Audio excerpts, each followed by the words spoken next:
Muchas gracias, Carlos. Gracias a los directores, Roberto, por permitirme estar acá. Primera vez que hablo en un congreso de internistas, así que es una experiencia nueva. Bueno, vamos de lleno al tema. La enfermedad articular, ¿cierto?, es uno de los diagnósticos tanto gastroenterológicos como hallazgos endoscópicos más frecuentes.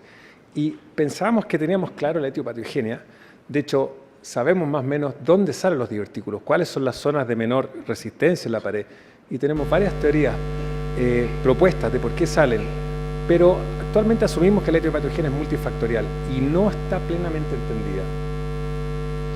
Incluso en cuanto a la clasificación, basta ir 10 años atrás y nos encontramos que la clasificación es distinta a la actual. Esta es la clasificación de la Sociedad Norteamericana de Cirujano de Colon y Recto de hace 10 años y vean que la diverticulitis se clasificaba en no inflamatoria, aguda, crónica, compleja.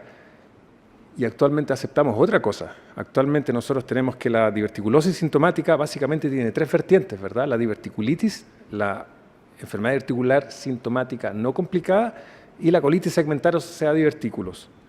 Y nos vamos a centrar aquí en la diverticulitis aguda.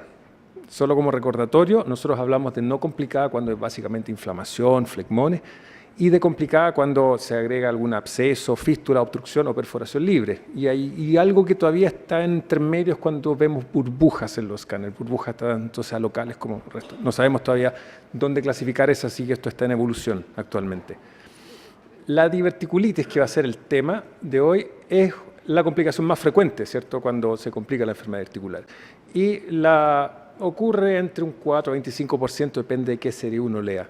Lo importante es que la incidencia va en aumento. Esos son los datos de Estados Unidos. Vean las altas por diverticulitis por 1000 pacientes. Al lado derecho ven la diverticulitis en general y al lado izquierdo la diverticulitis complicada propiamente tal. Entonces vemos que, si bien es cierto, los casos complicados se mantienen, la no complicada ha ido en aumento como una causa alta. Y en Europa pasa un poco lo mismo. Después de una discreta baja el año 2001, va en aumento tanto la incidencia de la diverticulitis aguda no complicada como la de complicada, que es la línea inferior. Y nos hemos cuestionado el manejo de la diverticulitis. Ha habido un cambio de paradigma en los últimos años. Y aquí yo creo que lo más importante es que probablemente todos conozcamos las guías clínicas de la Sociedad Norteamericana de Gastroenterólogos, publicada en el 2015, ¿cierto?, que vinieron a derribar varios mitos que teníamos. Por un lado nos dicen que lo que tenemos que recomendar a los pacientes que tienen diverticulitis aguda es, primero, tener una dieta rica en fibras. Ahora sabemos que esto no es para prevenir divertículos, es para disminuir las complicaciones de la diverticulitis. Tenemos que recomendarles que no tomen antiinflamatorios y que consideren realizar ejercicio vigoroso. Y por otro lado, sabemos que es lo que no tenemos que recomendar, ¿cierto? No les recomendemos que dejen las pepas y que dejen la aspirina, y tampoco les demos mesalamina, ni rifaximina, ni probióticos, cuando estamos hablando de diverticulitis aguda pura, no de los otros diagnósticos. Pero nos dejan donde mismo cuando nos dicen que selectivamente tenemos que dar antibióticos, recomendar colonoscopía o recomendar una operación, sin matricularse, de hecho. Y justamente esos son los 3 puntos que vamos a tratar de tocar hoy día. Los antibióticos, suena raro porque fueron el pilar del tratamiento. Siempre pensábamos que la diverticulitis aguda venía por obstrucción del divertículo, lo que llevaba a la abrasión de la mucosa y la palabra clave que era la microperforación, ¿verdad? Y con eso había translocación bacteriana. Entonces sonaba muy lógico esto. Pero ¿qué es lo que actualmente sabemos? Ha habido un cambio hacia una etiología más inflamatoria que por translocación bacteriana, ¿verdad? Donde pensamos que la mucosa no es que se microperfore, sino que se irrita únicamente. Y hay una inflamación leve, congestión y luego puede aumentar la obstrucción, ¿cierto? Algo similar a lo que pasaría en la apendicitis aguda. Entonces, el que haya habido un cambio hacia una etiología más inflamatoria que infecciosa nos hace pensar si son necesarios los antibióticos y si hay evidencia para poder omitirlos. Y si hablamos de antibiótico en diverticulitis aguda, nos tenemos que referir a 2 grandes ensayos clínicos que hay publicados en los últimos años. Uno de un grupo sueco, que es el Abbott, donde toman a casi 700 pacientes, lo distribuyen con pérdidas menores al 10%, y a un grupo hospitalizado le dan antibióticos y a otro grupo no le dan antibióticos. Ellos incluso incluían pacientes con abscesos menores a 5 centímetros. Y el otro estudio publicado el año pasado es el Diablo, un estudio holandés que es muy similar, casi 900 pacientes, también distribuidos en tratamiento con antibióticos y el otro solamente tratamiento de mantención y observación con suero y con pérdidas alrededor de un 5% nomás en el seguimiento. ¿Y cuál fue el resultado de estos dos grandes ensayos clínicos, que es lo único que tenemos hasta el momento, en que los antibióticos no aceleran la recuperación ni disminuyen las complicaciones o la recurrencia en diverticulitis aguda? Entonces, después de esto, empiezan a aparecer más trabajos, ¿verdad? ¿Cierto? Incluso en manejo ambulatorio, sin antibióticos. Otros multicéntricos, randomizados que están andando, todavía no están los resultados, pero esta es evidencia que se está escribiendo en este momento. Y algunos efectos de largo plazo de omitir los antibióticos en diverticulitis no complicada. Y esto salió recientemente, ¿verdad? Este año, una revisión sistemática. Y quiero que únicamente vean los forest plot aquí, y vemos que todos los trabajos, incluidos los dos RCT que yo les mostré, aquí tenemos el primer forest plot para las complicaciones mayores. Vean que el estimador, el rombo, toca la línea no efecto. Esto es para tasa de cirugía electiva. Tampoco hay una diferencia significativa entre el grupo con y sin antibiótico. Las recurrencias diverticulares tampoco muestran diferencia significativa. Fíjense el rombo ahí, el indicador. Lo único que sí muestra que hay una diferencia es en cuanto a los días de hospitalización, donde los pacientes que no reciben antibióticos tienen una menor hospitalización que los que sí recibieron antibióticos. Entonces nos dejan un poco las guías con la pregunta esta, ¿y a quién le vamos a dar antibiótico entonces? ¿Verdad? Afortunadamente hay un trabajo que ya está ya miró esto y otros seguramente que vienen. ¿Qué es lo que nos va a interesar, verdad? ¿Cuáles son los factores de riesgo para una falla en el tratamiento? Este es una cohorte de 750 pacientes donde evalúan a los pacientes que no recibieron antibióticos, que fueron 565, ¿verdad? Y analizan cuáles fueron los que fallaron. Y se dan cuenta que en el análisis multivariable de factores de falla, lo relevante era la inflamación, la PCR y el requerimiento de hospitalización. Fueron los únicos que se comportaron como factores de riesgo independientes para falla en el tratamiento no antibiótico. Ahora, uno tiene que matricularse, si no pasamos solamente a exponer información y no tomar decisiones. Yo creo que en particular los pacientes inflamados deben recibir antibióticos, ¿verdad? El paciente que tenga fiebre, que tenga PCR alta, que tenga leucocitosis, y otros pacientes que tienen una evidente indicación de hospitalización. En el fondo, asemejar esto a lo que aprendimos de la neumonía, ¿verdad? Pacientes que no toleran la alimentación oral, que tienen un dolor que no le va a permitir deambular por sí solo en la casa. Y los pacientes con comorbilidades, de partida a considerar en embarazadas, en inmunosuprimidos, y podemos agregar las otras comorbilidades. Pero sin duda que falta evidencia y vamos a tener que estar tomando las decisiones con respecto a esto, ¿verdad? Antibióticos. Y el segundo tema es el tema del seguimiento. Lo que todos escuchamos y lo que todos sabíamos. Después de un episodio de diverticulitis aguda hay que esperar 6 o 8 semanas y hacerle una colonoscopia al paciente porque hay muchos que se confunden con un cáncer de colon, ¿verdad? Un 10% incluso de las diverticulitis complicadas puede ser confundida con cáncer de colon, entonces todos a colonoscopia. Y nuevamente empezar los cuestionamientos. ¿Será tan así la tasa? ¿Tan alta? ¿Cierto? Sale más trabajo. Aquí afortunadamente hace un par de años ya que tenemos una revisión sistemática y podemos ver claramente que la tasa, o sea, la incidencia de cáncer de colon, los hallazgos de cáncer colorectal en pacientes que son seguidos después con colonoscopias de divertículo no es un 10%, es bastante menos que eso, ¿verdad? En general, lo más frecuente es que sea alrededor de un 2% si yo meto todo en el saco, complicados y no complicados.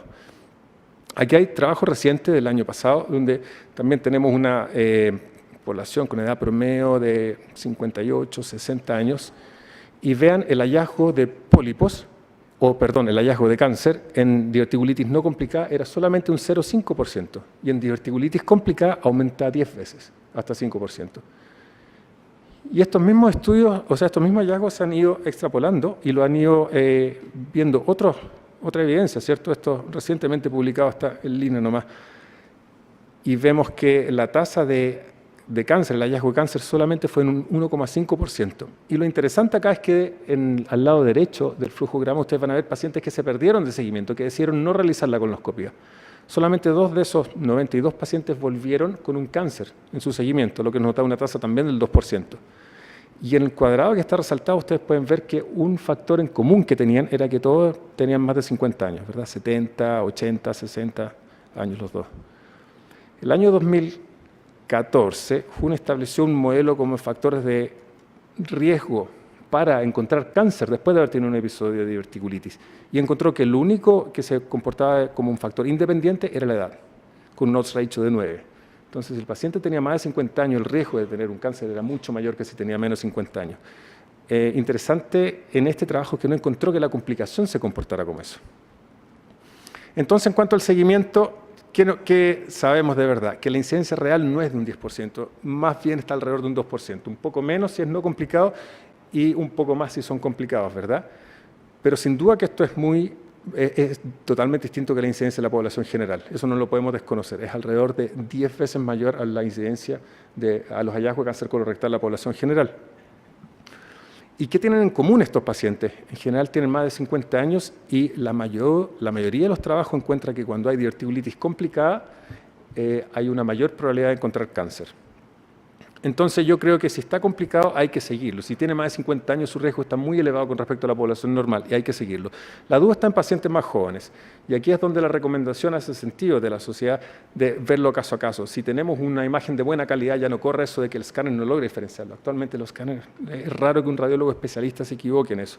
Entonces paciente joven que no tiene signos de alarma sistémico, un escáner de buena calidad, diverticulitis no complicada serían como los candidatos, a mi parecer, perfectos para no seguirlos con colonoscopia de manera dogmática, como lo hacíamos antes.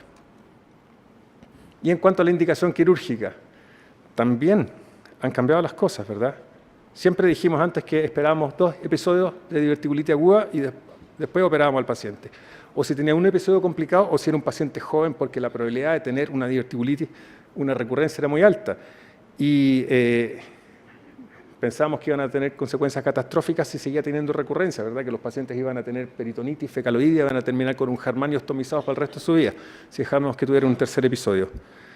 Entonces lo que queríamos nosotros con la cirugía era evitar una cirugía de emergencia, ¿verdad? No al Harman. Disminuir las complicaciones del paciente y mejorarles la calidad de vida. No sé cuál es el clic. Bueno, en cuanto a la cirugía, sobre todo con el advenimiento de la laparoscopía, pensamos que esto iba a mejorar mucho la calidad de vida sometiendo al paciente a menos complicaciones, pero nos hemos dado cuenta que no fue tan así. Esta es una tasa más o menos de las colectomías electivas en Estados Unidos, ajustada por 100.000 pacientes. Fíjense cómo han aumentado. Hubo un boom, lo que ellos llamaron una epidemia de las colectomías electivas por enfermedad verticular. Nosotros también nos subimos un poco al carro durante los años pasados. Vean aquí que esa es la experiencia de nuestro centro en los últimos 9 años nomás. Tenemos alrededor de casi 300 cirugías sigmoidectomías solo por enfermedad verticular y se distribuyen entre recurrencias, urgencias, complicaciones subagudas y las diferidas son simplemente porque pensamos evitarle al paciente nuevos episodios de diverticulitis. Entonces, antes de seguir operando a los pacientes de manera dogmática como antes, yo creo que tenemos que retroceder y preguntarnos algunas cosas. ¿Cuántos efectivamente debutan con necesidad de cirugía? Y si estamos evitando las complicaciones, ¿y cuántos pacientes progresan hacia la recurrencia? Hemos visto que las perforaciones, casi todas se presentan en el primer episodio. O sea, no corre eso de que el paciente si tiene un tercero o un cuarto episodio, ahí va a llegar con el colon perforado. Habitualmente debuta así, ¿cierto? Entonces, ese es el primer concepto que hay que tener claro. Y lo otro es que menos de un cuarto de los pacientes tienen finalmente recurrencia cuando se presentan como diverticulitis no complicada. Y las recurrencias sí, es cierto que son más frecuentes en diverticulitis complicadas, pero no necesariamente va a aumentar la severidad de la enfermedad con el mayor número de recurrencias. Entonces, veamos las indicaciones quirúrgicas, así desglosándolas. Primero están las que son perentorias, ¿verdad? La verticulitis con una complicación aguda, perforación libre, o sea, hay una sepsis asociada a un absceso que no se puede puncionar.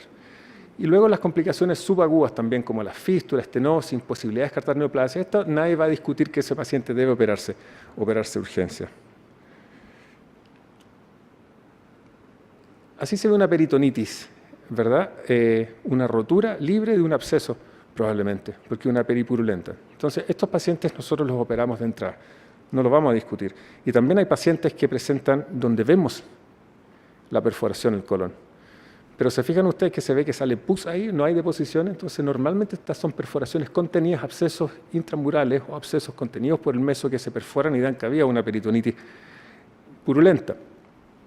Entonces, esos pacientes no hay duda. Pero ¿qué pasa con los pacientes con abscesos que están tranquilos? Sabemos lo que le hacemos en el hospital, ¿verdad? Le damos antibiótico o lo puncionamos si es grande y se puede. Y si no se puede puncionar, es grande, los operamos incluso drenándolos o resecándolos. Pero ¿qué hacer en diferido? Yo creo que ahí está la clave y ahí está la pregunta.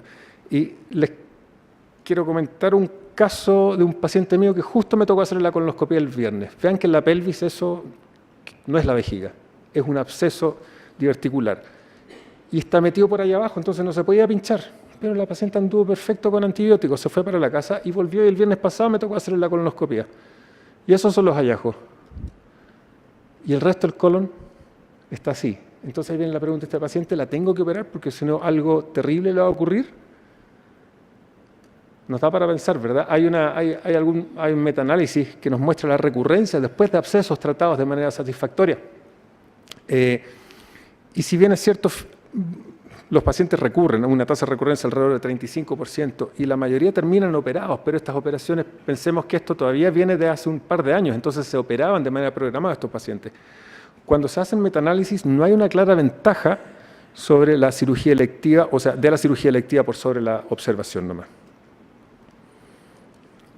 Entonces los episodios Hinche 1 y 2, lo que realmente estamos poniendo en la balanza y lo que tenemos que conversar con el paciente es las complicaciones de la enfermedad con las recurrencias versus las complicaciones de la cirugía.